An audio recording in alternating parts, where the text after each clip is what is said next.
Hi guys, you are watching pharmacy Tayyab official YouTube channel. I am pharmacy Tayyab. आप देख रहे हैं pharmaceutic one lecture series for pharmacy technician course के लिए, B category के लिए और फर्स्ट ईयर इनके लिए। टोटल अभी तक 31 लेक्चर हम जो है रिकॉर्ड कर चुके हैं। आज हम 32 लेक्चर अल्लाह के फजल करम से स्टार्ट करते हैं जी। 32 लेक्चर का जो टाइटल है वो है डिस्टिलेशन। तो डिस्टिलेशन एक ऐसा प्रोसेस होता है जिसके जरिए हम लिक्विड में मौजूद जो उसके कंपोनेंट हैं उनको वेपर की शक्ल में चेंज करके उनको अलग अलग कर लेते हैं। मतलब लेट्स सपोज एक लिक्विड के अंदर 3 कंपोनेंट मौजूद हैं, तो हम उनको थोड़ा सा सिंपल आपको बता रहा हूँ, उनको बॉयल करेंगे और मुख्तलिफ तरीके मेथड आगे चल के पढ़ते हैं किस तरह बॉयल करना, क्या क्या चीज़ें लगानी, कौन कौन से ब्रेड्स लगाने हैं, कौन कौन सी फनल्स लगानी, कौन कौन से बिकर्स चाहिए, कौन कौन से मेथड्स होते हैं, किस किस तरह की उनकी डिटेल है, प्रोसीजर सारा पढ़ते हैं। सिंपल यहाँ चीज़ें समझ लें कि डिस्टिलेशन एक ऐसा प्रोसेस है जिसके अंदर एक लिक्विड के अंदर एक से ज्यादा कंपोनेंट मौजूद हैं और जब हम उस लिक्विड को हीट देते हैं ना, तो होता क्या है कि उसके जो कंपोनेंट हैं, हर कंपोनेंट का अपना वोलेटिलिटी होती है कि कुछ 80 डिग्री पे वोलेटाइल होगा, कुछ 90 पे, कुछ 100 पे। तो 80 वाला पहले वोलेटाइल हो जाएगा, उसको हम अलग कर लेंगे, फिर 90 वाला हो जाएगा, फिर उसको अलग कर लेंगे, फिर 100 वाला। इस तरह ये एक प्योरिफिकेशन प्रोसेस भी आप इसे कह सकते हैं, सेपरेशन प्रोसेस भी कह सकते हैं कि उन कंपोनेंट्स को वोलेटिलिटी के जो लिक्विड की उसके कंपोनेंट की वोलेटिलिटी है कि वो किस टेम्परेचर वोलेटाइल हो रहे हैं। वेपर वोलेटाइल का मतलब है कि लिक्विड से वेपर के अंदर कन्वर्ट हो जाना, तो उस बुनियाद पे हम अलग करना है। ऐसे मेथड, ऐसे सेपरेशन को हम डिस्टिलेशन कहते हैं। प्रिंसिपल क्या है जी, बड़ा इंपॉर्टेंट है, बड़ा इंपॉर्टेंट क्वेश्चन आता है फार्मेसी टेक्नीशियन के अंदर। ये जो प्रोसीजर आपको पढ़ा रहा हूँ ना, इनके प्रिंसिपल में 5 नंबर के क्वेश्चन आते हैं। Define and write the principle of distillation. तो it is a purification as well as separation process. जैसे हम पढ़ के आ चुके हैं कि किसी चीज को प्योर किया जा रहा है, इन 3 चीजों को अगर अलग कर लिया तो तीनों प्योर फॉर्म में होगी हमारे पास। और सेपरेशन प्रोसेस है कि मतलब सेपरेट कर दिया, in which the chemical substance is boiled. आपके केमिकल सब्सटेंस को हम बॉयल करते हैं उनके बॉइलिंग पॉइंट पर, और जो है उसको कन्वर्ट कर देते हैं वेपर्स के अंदर। जब वेपर के अंदर कन्वर्ट करते हैं तो वेपर ऊपर उठते हैं, ऊपर आके कंडेंसर से पास करते हैं। जैसे कंडेंसर से पास करेंगे, उस कंडेंसर ठंडा होता है क्योंकि एक तरफ से लिक्विड आ रहा होता है, वाटर दूसरी तरफ से लीव कर रहा होता है, तो वो वेपर जो है वापस लिक्विड में कन्वर्ट हो जाते हैं और फिर आगे रिसीविंग पे वो हमारे पास वेपर जो है वो लिक्विड की फॉर्म में कन्वर्ट होकर बीकर के अंदर जमा हो जाते हैं। जैसे मिसाल के तौर पे मैंने आपको साथ में ये साल्ट और वाटर पढ़ाया, हमने उसको मिक्स करके थे। साल्ट और वाटर, अब दो चीजें, उसके दो कंपोनेंट हैं, एक साल्ट NaCl है और एक वाटर है। अब जब हम हीट देंगे तो क्या होगा, वाटर वेपोराइज होगा, वाटर वेपोराइज होकर ऊपर उठेगा। ऊपर हमने थर्मामीटर भी लगाया ताकि हमें पता चले कि किस टेम्परेचर पे ये जो है वो कितने की हीट देनी है कि ये वेपर फॉर्म में कन्वर्ट हो जाए, बॉइलिंग पॉइंट की बुनियाद। जब वेपर में के अंदर कन्वर्ट होता है ना, तो वो ऊपर उठता है। ऊपर उठ के जो कंडेंसर है उसके अंदर आता है। कंडेंसर क्या करता है कि ठंडा कर देता है और वेपर को लिक्विड में कन्वर्ट कर देता है। जब लिक्विड में कन्वर्ट हो गया, वो जो है वो प्योर वाटर की शक्ल के अंदर आके जो है कलेक्ट हो जाएगा और उधर पेंदे के अंदर हमारे पास साल्ट बच जाएगा। तो ये बुनियादी प्रिंसिपल है कि हीट देनी है, जो वोलेटाइल होगा कंपोनेंट, तीनों भी हो सकते हैं, एक भी हो सकता है, दो भी हो सकते हैं, तो वो अपनी वोलेटिलिटी की बुनियाद पे वेपर में कन्वर्ट होगा, कंडेंसर में ठंडा होगा, फिर लिक्विड में चेंज होगा, फिर जो है वो लिक्विड हम अलग कर लेंगे, साल्ट अलग हो जाएगा, वाटर अलग हो जाएगा। इस तरह जो भी एग्जांपल होगा, अगर दो मुख्तलिफ लिक्विड हैं तो एक लिक्विड जो हाई वोलेटिलिटी वाला है वो पहले अलग हो जाएगा, उस स्पीकर को हम हटा लेंगे, दूसरा जो है वापस पेंदे के अंदर रह जाएगा। अपरेटस में 3 चीज़ें जैसे पढ़ा के आ चुका हूँ। पहला है स्टील या कंटेनर, ऐसा वेसल, ऐसी वेसल या कंटेनर जिसके अंदर हम लिक्विड को हीट देते हैं। कंडेंसर वो पार्ट जो जिसके गिर्द ठंडा पानी घूम रहा होता है और जब वेपर उसमें से गुजरते हैं तो वो उसको ठंडा कर देते हैं, वेपर से वो लिक्विड में कन्वर्ट होता है। रिसीवर वो बीकर या वो कंटेनर जिसके अंदर हम कंडेंस लिक्विड को जो है वो इकट्ठा कर रहे हैं। टाइप की बुनियाद करते हैं, टाइप ऑफ डिस्टिलेशन कितनी होती है हमारे पास। मेन जो है वो 4 मेन टाइप है, steam distillation, simple distillation, fractional distillation और वैक्यूम डिस्टिलेशन। सिंपल के अंदर मतलब एटमॉस्फेरिक प्रेशर की, जो हमारा आम एटमॉस्फेरिक प्रेशर है इस पे हम जो है वो डिस्टिलेशन करते हैं, उसको हम सिंपल कहते हैं। स्टीम के अंदर हम स्टीम यूज करेंगे, यानी कि वाटर के वेपर्स को यूज करेंगे। फ्रैक्शनल के अंदर भी आपको पढ़ाता हूँ, अगर वैक्यूम के अंदर अंडर रिड्यूस प्रेशर जो है वो हम डिस्टिलेशन करेंगे। इनको अब वन बाय वन हम डिस्कस करते हैं। सिंपल डिस्टिलेशन क्या होता है? The apparatus generally used for simple distillation consist of steel या कंटेनर जिसके अंदर वो प्रोडक्ट मौजूद है जिसको हमें अलग करना है, फिर दूसरा कंडेंसर, तीसरा receiver. Flask should be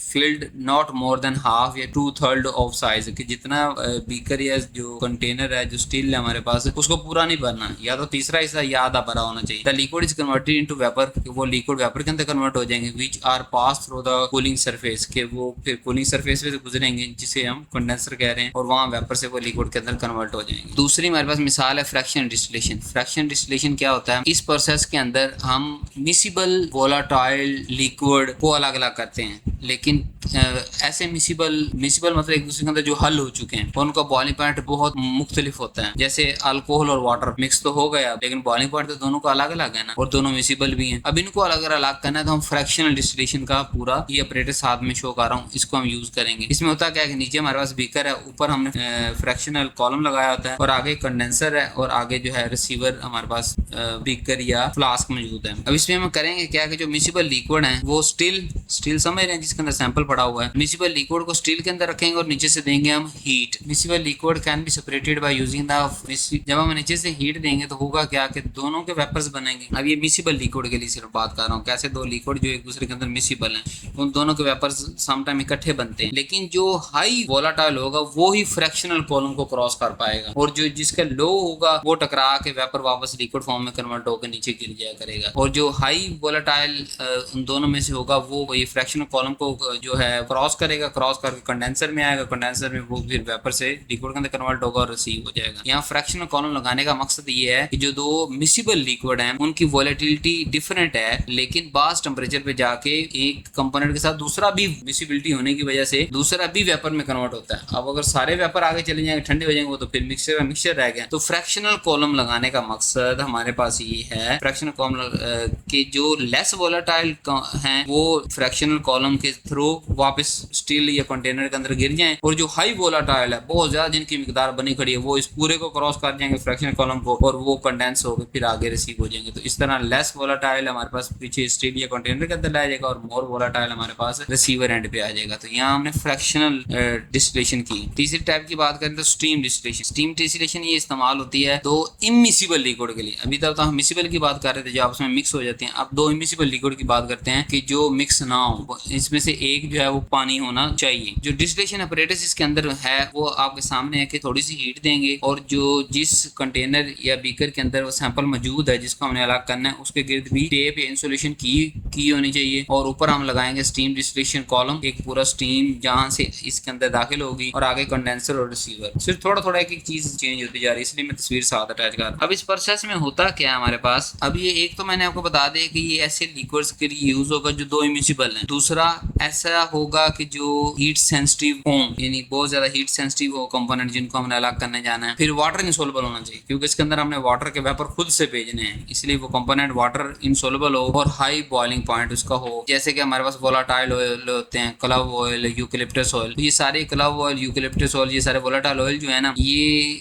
number एक तो हीट सेंसिटिव होते हैं, नंबर दो वाटर इनसोल्युबल होते हैं, और नंबर तीन हाई बॉइलिंग पॉइंट कंपाउंड का होता है। इनको हम स्टीम से अलग करते हैं। कैसे करते हैं? नीचे से हीट देंगे और ऊपर से स्टीम मारेंगे। जो ऊपर जो स्टीम डिस्टिलेशन कॉलम है ना, उससे स्टीम आ रही होगी अलग एक कंटेनर जिसके अंदर सिर्फ वाटर पड़ा होगा, और हम उसके नीचे टेम्परेचर देंगे, वहां से वो स्टीम बन के इस के अंदर मिक्स हो रही होगी सिंपल के अंदर। अब ये वाटर इनसोल्युबल है, और वाटर अंदर चला भी जाए तो हमारी जो कंपोजिशन है वो खराब नहीं होगी, लेकिन वाटर के जो वैक्यूम वाटर के जो वेपर्स हैं वो अंदर जाके करेंगे क्या कि जो बॉइलिंग पॉइंट है उसको रिड्यूस कर देंगे। मतलब बहुत हाई अगर उसका बॉइलिंग पॉइंट है तो वो लो बॉइलिंग पॉइंट पे करना शुरू कर देगा। क्यों? क्योंकि वाटर के वेपर जब स्टीम अंदर गई उसने हीट क्रिएट की, हीट अंदर जब गई बहुत ज्यादा, तो वो उस हीट ने क्या किया, उस पूरे मिक्सचर को गर्म कर दिया। डायरेक्ट नीचे हीट से तो थोड़ी गर्मी मिली, बाकी गर्मी जो है वो वाटर के वेपर्स ने दे दी, तो वो जल्दी बॉयल करना शुरू कर दिया, यानी अपने बॉइलिंग पॉइंट से भी पहले उसने बॉयल करना शुरू कर दिया। जब वो अपने बॉइलिंग पॉइंट से पहले यानी कि वो बॉयल करना शुरू कर देगा तो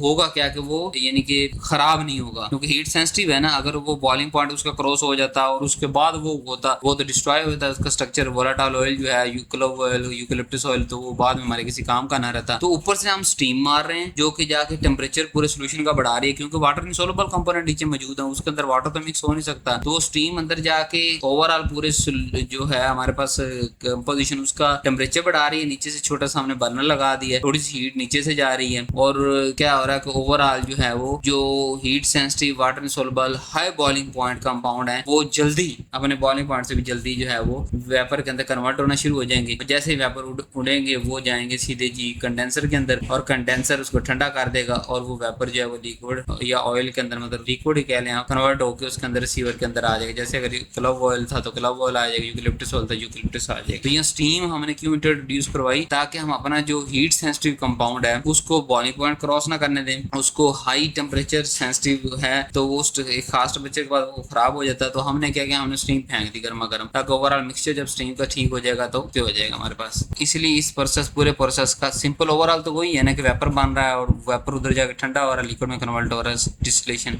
स्टीम यूज होगी और दो इमिसिबल लिक्विड के लिए, फिर तीसरा वाटर इनसोल्युबल के लिए ये प्रोसेस यूज कर। चौथी है वैक्यूम डिस्टिलेशन। वैक्यूम डिस्टिलेशन ऐसे हम लिक्विड के लिए इस्तेमाल करेंगे जो कि डीकम्पोज हो जाते हैं। अब जैसे अपने बॉइलिंग पॉइंट पे जाते हैं उससे थोड़ा सा बॉइलिंग पॉइंट पे या बॉइलिंग पॉइंट से थोड़ा सा एक आधा दर्जा ऊपर जाते हैं तो वो खराब हो जाते हैं अंडर नॉर्मल यानी कि एटमॉस्फेरिक प्रेशर जो हमारा हवा के अंदर मौजूद है। तो उसको बड़े लो टेम्परेचर पे हमें उसे डिस्टिल करना होता है। तो अगर टेम्परेचर लो पे उसको बॉयल करवाना है तो हम क्या करेंगे, हम उसको वैक्यूम रिड्यूस कर देंगे, उसके गिर्द प्रेशर रिड्यूस कर देंगे। तो जैसे ही प्रेशर रिड्यूस होगा सरफेस ऑफ लिक्विड पे तो क्या होगा कि वो लो टेम्परेचर पे ही वेपर के अंदर कन्वर्ट होना शुरू। इसका जो ऑपरेटर है बड़ा सिंपल सा है, बड़ा इसके अंदर हमारे पास क्या होता है कि बर्नर है, ऊपर हमारे पास स्पीकर है जिसके आगे दो नेक हैं, एक नेक के अंदर फाइन कैपिलरी ट्यूब हमने डाली हुई है, दूसरी नेक के अंदर थर्मामीटर है और वही आगे एक्सटेंड होकर कंडेंसर के साथ अटैच है और कंडेंसर आगे बीकर के साथ अटैच है, लेकिन वो एक एक्सटेंशन के थ्रू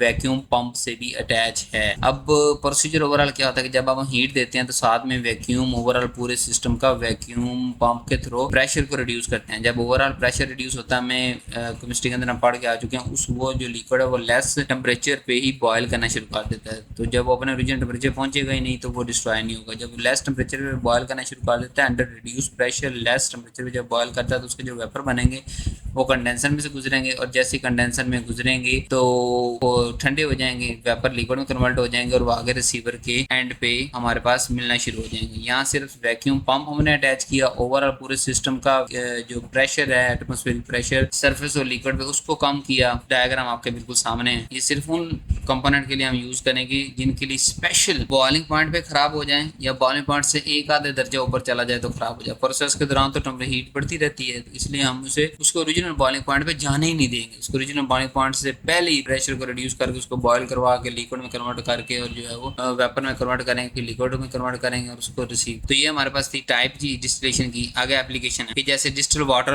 हम डिस्टिलेशन के पर रोज वाटर को इस तरह करते हैं। बहुत सारे फार्मास्यूटिकल एक्टिव इंग्रेडिएंट्स हैं जो डिस्टिलेशन के थ्रू इंप्रूव होते हैं। Steam distillation used for extraction of volatile oil from the crude drug, clove, anise, eucalyptus oil, petrol और kerosene, fuel oil, lubricant oil produce from fraction distillation of crude oil for purification and separation of miscible and immiscible. Miscible और immiscible उनकी separation के लिए मैंने अलग अलग आपको सारे फिनोमेना जो है पढ़ा दिए हैं और मिसिबल और इमिसिबल दोनों के लिए मैंने अलग आपको प्योरिफिकेशन और जो है सेपरेशन मेथड पढ़ा दिए हैं, जो कि सारे इन चीज़ों को हम अलग कर सकते हैं। उनमें से वोलेटाइल ऑयल भी हैं, petrol, kerosene oil, fuel oil, lubricant, ये सारे जो है वो डिफरेंट प्रोसेस के थ्रू जो है वो हम अलग कर रहे होते हैं डिस्टिलेशन के लिए। कहीं सिंपल डिस्टिलेशन चाहिए होती है, कहीं स्टीम, कहीं हमारे पास फ्रैक्शनल, ताकि हम उनको कंपोनेंट को अलग करें और उनको उनके यूज़ के लिए इस्तेमाल कर सकें। Thank you very much. उम्मीद है आपको लेक्चर पसंद आया होगा और मैं उम्मीद करता हूँ अभी तक आपने ये चैनल सब्सक्राइब कर दिया होगा, वीडियो को लाइक कर दिया होगा और एक अच्छा सा कमेंट नीचे आप ज़रूर करें। इंशाल्लाह ये पूरी सीरीज़ आपके लिए अवेलेबल है। अपने जो फ्रेंड्स हैं उनके साथ भी शेयर करें ताकि उनके भी इन्फॉर्मेशन बढ़ सके। जब आप एक लेक्चर सुन के फिर कोई भी बुक उठाएंगे ना तो आपको वो उसके MCQs और शॉर्ट क्वेश्चन करने में बड़े आसान हो जाएंगे। Thank you very much. अल्लाह हाफिज़।